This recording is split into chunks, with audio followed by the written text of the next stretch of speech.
Nkrumah also wanted to equip Ghana with armed forces as well as introduce conscription. This was just the beginning of Nkrumah's rise, not only as Ghana's all-powerful head of state, but he also increasingly became the leading voice speaking on behalf not only of the entire African continent, but also of all the newly decolonized nations of the world, inching towards the formal establishment of the non-aligned movement and the alliance of Marshal Tito's, following the latter's formal break from the Warsaw Pact. Both of the African nations and the non-aligned nations demanding and pursued vigorous participation in international politics. While all these demands were being made in Africa as well as in other parts of the former colonized territories around the world, the debate over Vietnam and among African Americans in general and their leaders in particular were also becoming a very, very difficult one. To most African Americans, there were no obvious other paths for Johnson to follow besides his war policy. Furthermore, Johnson, the same president who sent Americans to fight and die in a war, also championed the most significant civil rights legislation in the century. Yet radical African Americans increasingly argued that Vietnam had nothing to do with the black vote. There were also still continuing lack of substantial civil rights for African Americans, even after the passage of momentous race relations legislation just had a few months before the full onset of slowly gathering domestic storms over the entanglements in Vietnam. Opposition to the Vietnam War began to unite college campuses to the middle-class suburbs, government institutions, and labor unions, all with the common goal of opposing a U.S. anti-communism, imperialism, and colonialism.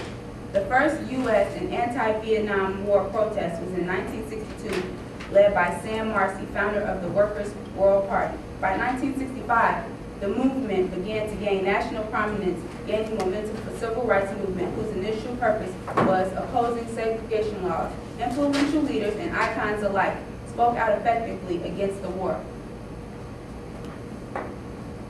Muhammad Ali, previously known as Cassius Clay, before joining the Nation of Islam, refused to be drafted in the fight of Vietnam. He argued that his religious beliefs as precluded this. Ali's stance cost him his heavyweight boxing title. It was a cost that was more than he could bear. With the domestic support from the war still strong in the 1960s, there was little tolerance for draft resistance. However, the U.S. was finding it difficult to impose the wills of the Vietnamese, and the draft was called to expand. The heavyweight champion of the world was reclassified as a 1A, eligible for military service. In Miami, Ali was told to reporters that he doesn't have a quarrel with Viet Cong. With his refusal to fight in the war, Ali was arrested and found guilty on draft evasion charges. Boxing authorities stripped Ali of his title and barred him from competition. The government withdrew his passport, but the mounting losses had no victory in Vietnam in 1967, and more Americans grew pessimistic and turned against the war, though did most not to join the demonstrations against it. Not after long, following legal action taken by his lawyers, Ali returned to the ring in 1970. With his return, Ali began to understand that he was accountable to a broader and international constituency, the constituency of the oppressed, and his new sense of accountability was to guide him over the next turbulent decade. For Ali, this new sense of enlightenment came from the trip to Africa on October 30th of 1974. One of the most memorable fights in history was on May 20th in the stadium of Zaire.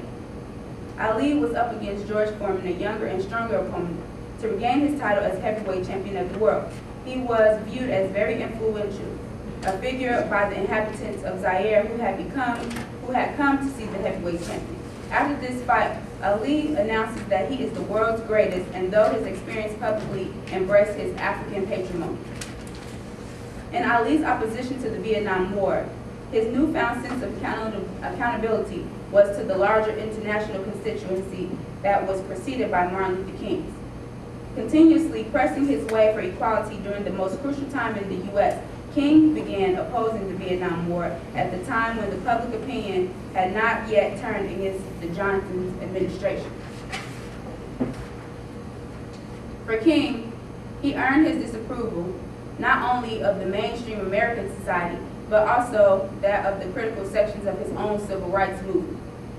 King believed that the North Vietnam did not send men or supplies until Americans started sending more troops over. The war required money and resources that should be used to support the social welfare. And the speech of reflection of King's involving political advocacy in his later years, which paralleled the teachings of the progressive Highlander Research and Education, the center in which King was affiliated. King's eagerness to speak out against the war began to stir up with some more suspicion nationwide, especially in the government circles. The director of the Federal Bureau of the Investigation, J. Edgar Hoover, was beginning to raise questions about the influence of communism and the social movements like the Civil Rights Movement. It was believed that King was working with communists, and the Bureau began surveillance of King in efforts to humiliate and marginalize him by collecting and threatening the evidence depicting King was engaging in several extramarital affairs. This encouraged several prominent officials to make further remarks on King's lifestyle. President Lyndon Johnson let it be known that he was considered King as a hypocritical preacher. King denied being a part of communism, and in an interview, King stated that there were as many communists in this freedom movement as there were Eskimos in Florida. King also countercharged, declaring that Hoover was following the path of appeasement of political powers in the South, and that his concern for communism infiltration of the civil rights movement was meant to aid and abet the claims of the Southern racism and the extreme right-wing elements. Hoover didn't believe King's innocence. Hoover replied by saying that King was the most notorious liar in the country. After King gave his I Have a Dream speech, the FBI described King as the most dangerous and effective Negro leader in the country. King was the last, not the only, ineffective or effective Negro. As the conflict in Vietnam escalated, Nkrumah was sent a void to President Johnson on an urgent message about Vietnam. Ghana's foreign minister, Alex Saki, who was also at the time the president of the United Nations General Assembly, will be in the envoy, as well as Nkrumah's emissary to Johnson. Saki's diplomatic visit with Johnson, followed by the return to Akira, the leader of Nkrumah's special mission to Hanoi. For 4 days, Armour conferred with North Vietnamese leader, President Ho Chi Minh, Nkrumah's continuous communication with the North Vietnam leaders that coincided with the escalation into the anti-Vietnam protests. Nkrumah's idea was to find a means for promoting negotiations to end the war. But President Johnson, and capable to Nkrumah, welcomed anything that the Ghana president might have to do and to also help to bring an end to all the aggression in Vietnam. Johnson also promised Nkrumah that he would be free of danger in the U.S. aircrafts on any peace mission to the North Vietnamese capital. Johnson asked Nkrumah to tell Hanoi that American military action would end with the Viet Cong aggression when the Viet Cong aggression ends.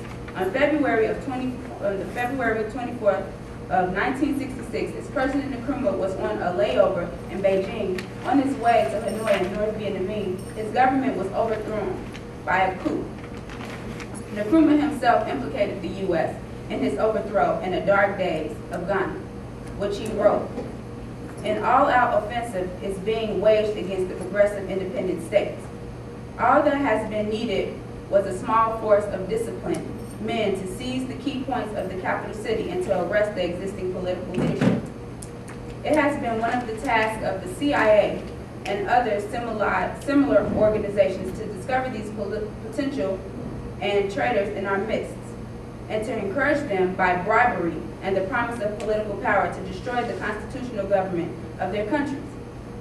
These key figures, Martin Luther King Jr., Kwame Nkrumah, and Muhammad Ali, succeeded in linking the struggle for substantial civil rights for African Americans and other disadvantaged groups in the United States and internal peace of the anti-Vietnam War protests.